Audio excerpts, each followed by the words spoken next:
नमस्कार, आप देख रहे हैं आर्य न्यूज में आपके साथ नुपुर सक्सेना। चलिए बुलेटिन की शुरुआत करते हैं इस वक्त की बड़ी खबर के साथ। बड़ी खबर आपको बता दें सीधा वाराणसी से है, जहां प्रधान प्रत्याशी की गोली मारकर हत्या कर दी गई है। पंचायत चुनाव से पहले गोली मारकर हत्या की गई है। 45 साल के प्रत्याशी विजेंद्र यादव की हत्या कर दी गई है। चुनावों से पहले ही पुरानी रंजिश अब हावी होती दिखाई दे रही है। पुलिस मामले की जांच पड़ताल में जुट चुकी है।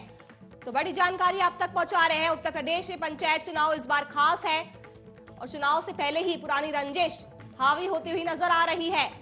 प्रधान पद के उम्मीदवार की गोली मारकर हत्या कर दी गई है। आपको बता दें कि विजेंद्र यादव अपने घर लौट रहे थे बाइक पर, तभी वहां पर बदमाश पहले से ही घात लगाकर बैठे हुए थे और उन्होंने गोली मारकर हत्या कर दी गई, जिसके बाद उसे अस्पताल में भर्ती कराया गया, जहां डॉक्टरों ने उन्हें मृत घोषित कर दिया। तो पंचायत चुनाव से पहले हिंसा की खबर सामने आ रही है। 45 साल के प्रत्याशी विजेंद्र यादव की बदमाशों ने गोली मारकर हत्या कर दी है। तो बड़ी जानकारी आप तक पहुंचा रहे हैं। चुनावों से पहले ही पुरानी रंजिशें अब हावी होती हुई नजर आ रही है। पुलिस इस पूरे मामले की जांच पड़ताल में जुट चुकी है। तो वाराणसी से बड़ी खबर आप तक लगातार पहुंचा रहे हैं, जहां प्रधान प्रत्याशी की गोली मारकर हत्या कर दी गई है।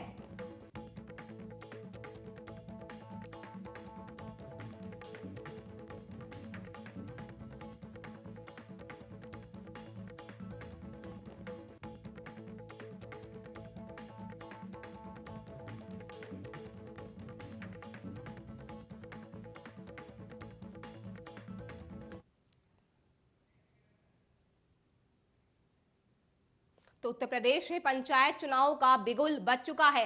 आपको बता दें कि उत्तर प्रदेश में त्रिस्तरीय पंचायत चुनाव इस बार 4 चरणों में होगा।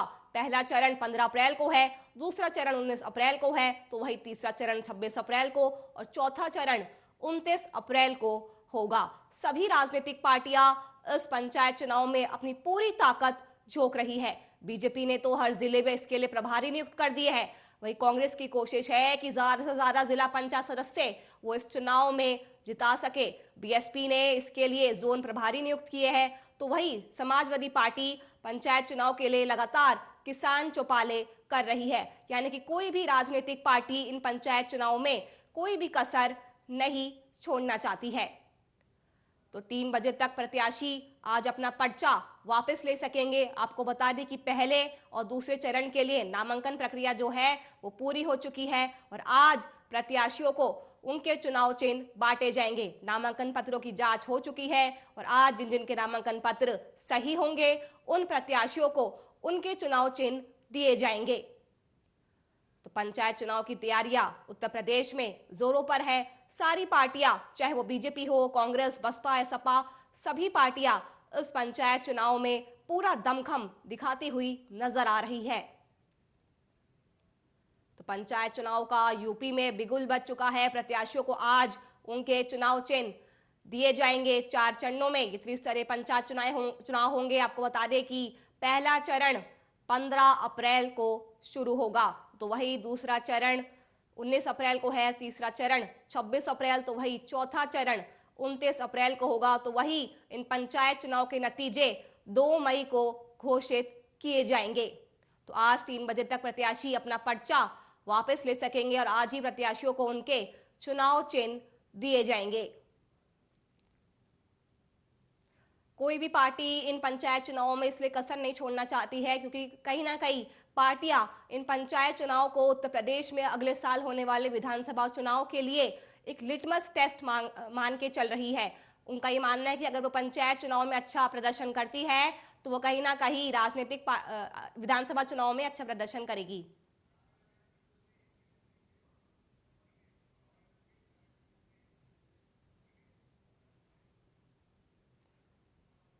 पंचायत चुनाव पर अब हमारे साथ राजनारायण हमारे संवाददाता जुड़ चुके हैं। राजनारायण, क्या हलचल देखने को मिल रही है पंचायत चुनाव को लेकर? जी निपुण जी, बिल्कुल मैनपुरी में भी तो बहुत ज्यादा दिखाई दे रही है हलचल, क्योंकि मैनपुरी भाजपा का गढ़ माना जाता है, समाजवादी पार्टी का पुराना गढ़ माना जाता है। मैनपुरी में भी बीजेपी ने मुलायम सिंह की भतीजे संजय यादव को टिकट दी है। एक बड़ा ही दिलचस्प चुनाव यहाँ का है। जी निपुण। बुलंदशहर से हमारे संवाददाता मुकेश आर्या भी जुड़ चुके हैं। मुकेश, बुलंदशहर की बात की जाए तो वहां पर कैसी हलचल देखने को मिल रही है पंचायत चुनाव को देखते हुए? जी नूपुर, बताना चाहूंगा जनपद बुलंदशहर में भी पंचायत चुनाव को लेकर काफी हलचल है। प्रत्याशियों में काफी उत्सुकता है और एक प्रत्याशी बढ़ चढ़कर इस चुनाव में हिस्सा ले रहे हैं और नामांकन कर रहे हैं। और 17-18 जनपद बुलंदशहर में अंतिम तारीख है नामांकन करने की और 21 तारीख में यहाँ नामांकन के बाद 17-18 में नामांकन खत्म होने के बाद 21 में यहाँ चुनाव चिन्ह संबल वितरित किया जाएगा। राजनारायण, पुलिस की कैसी सुरक्षा व्यवस्था है इन पंचायत चुनाव को देखते हुए? जी निपुण जी, यहाँ पुलिस व्यवस्था चाक चौबंद है। यहाँ पुलिस अधीक्षक खुद गांव हो या शहर हो हर जगह जाकर वहाँ फ्लैग मार्च निकाल रहे हैं, सभी को जागरूक कर रहे हैं। चुनाव के प्रति ज्यादा ही मैनपुरी पुलिस हमें सतर्क रही है। हर समय सोशल डिस्टेंसिंग का पालन हो रहा है, मास्क का भी चेकिंग अभियान चलाया जा रहा है। पुलिस हर समय मुस्तैद है। जी, और बुलंदशहर में कैसी पुलिस की व्यवस्था देखने को मिल रही है? जी नूपुर, बताना चाहूंगा जनपद बुलंदशहर एसपी संतोष कुमार जी ने खुद कमान संभालिए, सड़कों पर निकले हैं अपने पुलिस बल के साथ। जो बिना मास्क के लोग घूम रहे हैं उनके चालान काटे जा रहे हैं, सख्त नसीहत दी जा रही है। शासन प्रशासन कड़ा सख्त है। कोरोना से जिस तरीके से जनपद में एक्टिव केसों के मामले आ रहे हैं, उस मामलों को देखते हुए बुलंदशहर एसएसपी आला अधिकारियों के साथ ग्राउंड पर आए हैं और लोगों को बार बार अपील कर रहे हैं, हर तरीके से समझा रहे हैं और उनके चालान भी काटे, जुर्माना भी लगाया जिससे लोग इस महामारी से बचें, मास्क लगाएं, सैनिटाइजर का प्रयोग करें और 2 गज की दूरी बनाकर रखें। इन सब चीजों का कड़ाई से पालन जनपद बुलंदशहर में कराया जा रहा है। राजनारायण, अगर कोरोना गाइडलाइंस की बात करें तो वहां पर जो प्रत्याशी है प्रचार के दौरान क्या उन गाइडलाइंस का पालन करते हुए नजर आ रहे हैं? जी निपुण, बिल्कुल। मैनपुरी में सभी जगह पुलिस का सख्त निर्देश है, किसी भी प्रत्याशी या उनके समर्थकों को बिना मास्क और जो भी दूरी है बना के आना है। अगर वो नहीं किसी के पास है तो उसे बाहर निकाल दिया जाता है। पुलिस प्रशासन सख्त है। वहाँ के और भी एसडीएम वगैरह तहसीलदार भी वहाँ पे लगे हुए हैं। अगर कोई भी कमी पाई जाती है तो पुलिस वहाँ पे हर समय निपटने को तैयार है। जी मुकेश, वहाँ पर भीड़ को कैसे कंट्रोल कर रही है आखिरकार पुलिस? जी बिल्कुल, बताना चाहूंगा पुलिस काफी समझा बुझाकर और जब न लगता है कड़ाई सख्ती के साथ भी लोगों को दूरी बनाकर रही। जो अंदर बूथों पर जो जहाँ पर्चे दाखिल हुए जहाँ पर्चे लिए जा रहे हैं, नामांकन के पर्चे जा रहे हैं, वहाँ मात्र 5 लोग ही एंट्री ही अंदर लोग कर रहे हैं। मात्र 5 लोग ही अंदर जा सकेंगे। वही पूरी व्यवस्था सैनिटाइजर होगा, सैनिटाइज करेंगे, मास्क लगाएंगे और थर्मल स्कैनिंग होगी। उसके बाद अंदर प्रवेश उनका हो रहा है प्रत्याशियों का। राजनारायण, अगर मैं बात करूं अलग अलग राजनीतिक पार्टियों की तो कहीं ना कहीं पार्टियां इन पंचायत चुनाव को अगले विधानसभा चुनाव जो होने वाले हैं यूपी में अगले साल, उसके लिए एक लिटमस टेस्ट मान रही है। जी बिल्कुल, मैनपुरी वैसे ही एक राजनीतिक गढ़ माना जाता है। मैनपुरी एक सपा का गढ़ माना जाता है जहाँ बहुत से साल बीत चुके हैं, लेकिन यहाँ बीजेपी ने अपना सुरक्षित से खाता नहीं खोल पाया था। लेकिन अभी एक सबसे दिलचस्प बात है कि वो समाजवादी पार्टी जो मुलायम सिंह यादव उनकी भतीजी को बीजेपी ने यहाँ से टिकट दी है जिला पंचायत से, और सबसे दिलचस्प हो जाता है मैनपुरी का चुनाव। जी जैसे आपने अभी बात की समाजवादी पार्टी की, तो समाजवादी पार्टी की क्या रणनीति है इन चुनावों को लेकर? समाजवादी पार्टी की रणनीति है, देखिए अब देखना होगा यादवों का वोट और ब्राह्मणों के वोट पर यहाँ पे सीट पे लड़ने को तैयार है यहाँ समाजवादी पार्टी से। मुकेश जी, ये बताइए आप कि जो ये राजनीतिक पार्टियां हैं उनके लिए जो भी अब परिणाम आएंगे पंचायत चुनाव के, तो वो कहीं ना कहीं विधानसभा चुनाव के लिए रणनीति बनाने के लिए भी कारगर साबित होंगे। जी बिल्कुल बिल्कुल, ये जो इस समय पंचायत चुनाव को कहीं ना कहीं आगे परिणाम आएंगे, कारगर होंगे, क्योंकि वर्तमान समय में यहाँ बीजेपी का दबदबा है और बीजेपी के अधिकांश प्रत्याशी ग्राम प्रधान पंचायत में चुनाव लड़ रहे हैं और बीजेपी के नेता और बीजेपी कार्यकर्ता उन्हें सपोर्ट कर रहे हैं और जमकर खुलकर उनके चुनाव प्रचार में भाग ले रहे हैं। और उनका कहीं ना कहीं यही लक्ष्य है कि हमारे प्रत्याशी, भाजपा के प्रत्याशी, जिस तरह से जनपद में दबदबा भाजपा का वर्तमान में चल रहा है, उसी तरह ग्राम प्रधान के पदों पर भी उनके प्रत्याशी हों, जिससे आगे के समय में सरकार बनाने में और आगे के परिणाम में कोई दिक्कत ना हो। पूरा उनका इसमें पूरा ध्यान केंद्रित इसी ओर है। मुकेश जी, तो बीजेपी की क्या रणनीति इन पंचायत चुनाव को लेकर? बीजेपी रणनीति बना रही है, गांव गांव जाकर चौपाल कर रही है, लोगों को सरकार कितने कार्य की उपलब्धियां गिना रही है और लोगों को हर तरह से सर्टिफाई कर रही है। उनका विरोध भी है, विरोध भी भाजपा प्रत्याशी कहीं ना कहीं झेल रहे हैं उन्हें समझा रहे हैं लोग। यही उद्देश्य है उनका, कहीं ना किसी तरह इस तालमेल को बैठाकर इस चुनाव को शांतिपूर्ण ढंग से संपन्न कराया जा सके। और लगातार यही उनके प्रत्याशियों का भी है, कहीं ना कहीं तालमेल, जनता के बीच तालमेल बिठाकर इस समय शांतिपूर्ण तरीके से चुनाव संपन्न हो, क्योंकि वर्तमान समय में कोरोना जैसी महामारी है, ज्यादा व्यक्ति चुनाव प्रचार के लिए जा नहीं सकते हैं। जगह जगह शासन प्रशासन अलर्ट है, जमघट धारा 144 भी है, ज्यादा लोग एकत्रित नहीं हो सकते हैं। इन सब चीजों को देखते हुए बहुत पूर्ण शांति रूप से भाजपा कार्यकर्ता और प्रत्याशी अपने चुनाव को सफल बनाने के लिए अपनी कोरोना गाइडलाइनों का पालन करते हुए अपने चुनाव प्रचार को कर रहे हैं। राजनारायण, ये बताइए कि पंचायत चुनाव को लेकर बुलंदशहर में क्या मुद्दे हैं इस बार के?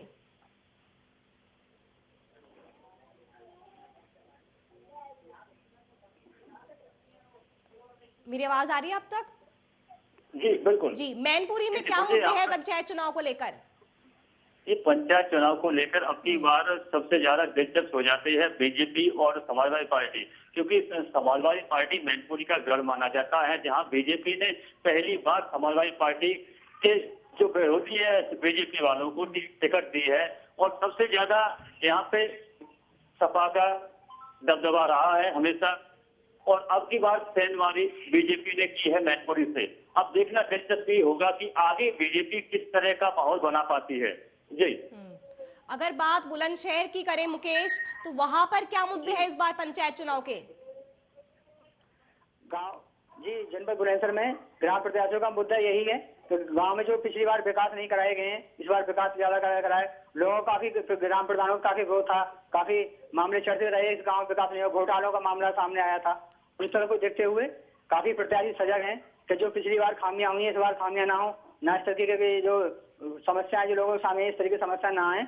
और काफी सजगता के साथ इस बार चुनाव प्रचार की पूरी प्रत्याशी ने तैयार की है और अच्छी रणनीति बनाई है, जिससे कि लोगों को सरकार द्वारा या उनकी जो गांव के लिए मूलभूत विकास की सुविधाएं वो उन तक पहुंचाई जा सके, लोग गांव के लोगों का विकास हो सके। चलिए मुकेश, धन्यवाद आपका हमारे साथ तमाम जानकारी साझा करने के लिए।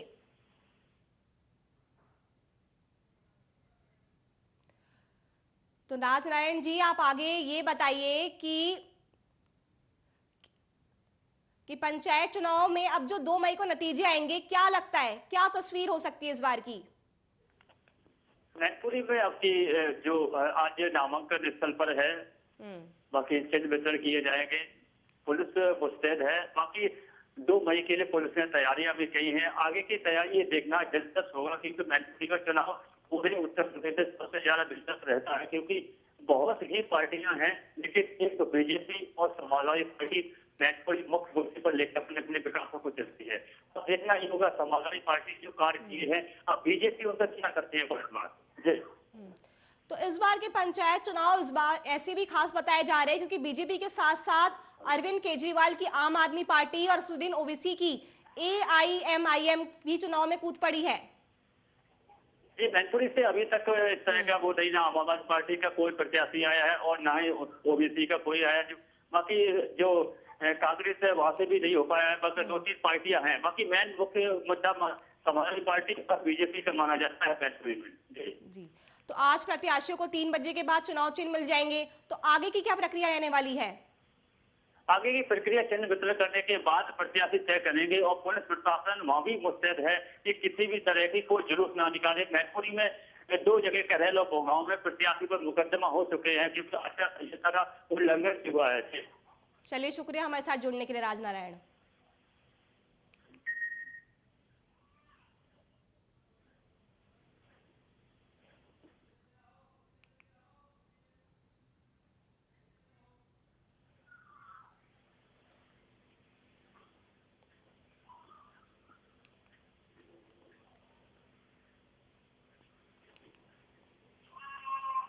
तो जो अलग अलग जो उम्मीदवार हैं और क्या दावे कर रहे हैं पंचायत चुनाव को लेकर?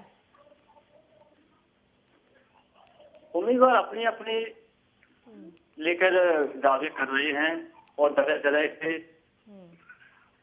जो वहाँ पे मौजूद ग्रामीण हैं, मतदाता है, उन्हें एक प्रलोभन भी दे रही है कि अब की बार हम इस तरह का कार्य करेंगे।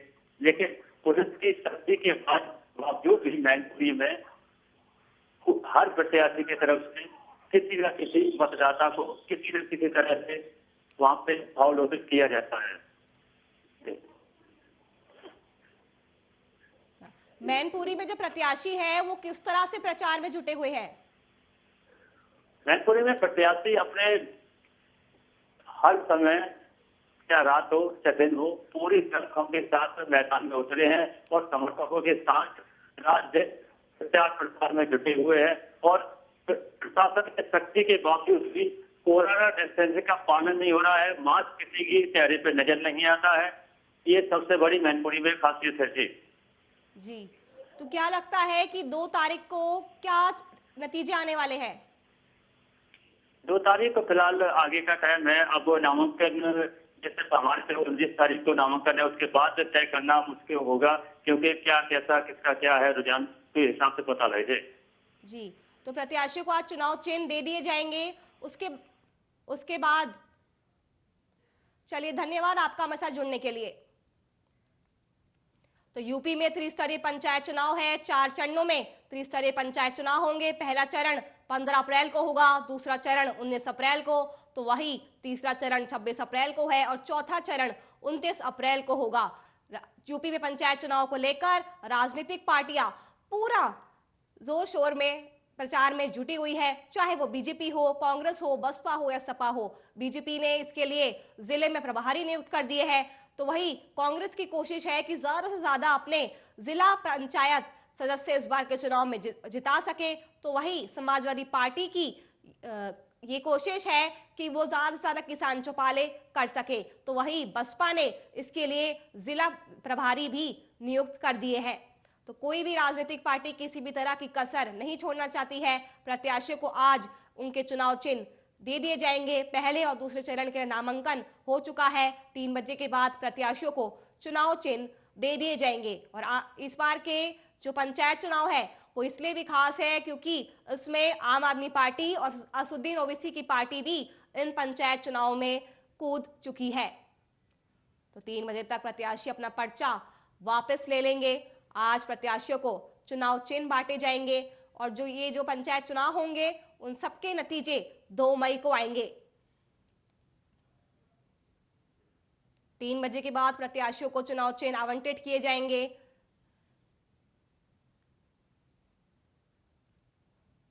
ये जो पंचायत चुनाव है इसको हर एक राजनीतिक पार्टी विधानसभा चुनाव के लिए एक लिटमस टेस्ट की तरह देख रही है, क्योंकि उनका मानना है कि जिस तरह से वो प्रदर्शन पंचायत चुनाव में करेंगे उसका कहीं ना कहीं प्रभाव विधानसभा चुनाव में भी पड़ेगा। आपको बता दें कि यूपी में अगले साल विधानसभा चुनाव होने जा रहे हैं, इसलिए कोई भी पार्टी पंचायत चुनाव में किसी भी तरह की कोर कसर नहीं छोड़ना चाहती है।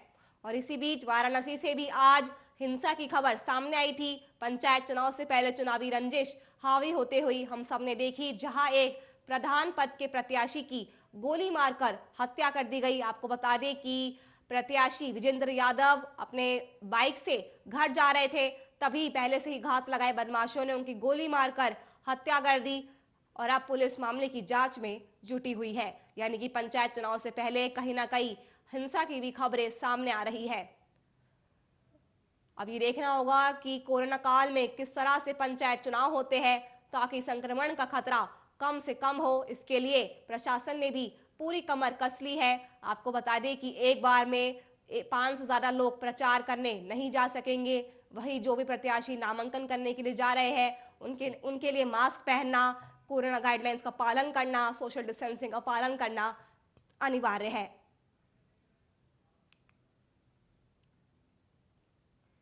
तो यूपी में पंचायत चुनाव का बिगुल बज चुका है। आपको बता दें कि बीते शनिवार नामांकन पत्रों की जांच हुई थी। आज प्रत्याशियों को उनके चुनाव चिन्ह बांट दिए जाएंगे। जिन जिनके नामांकन पत्र सही होंगे उनको ही चुनाव चिन्ह बांटे जाएंगे।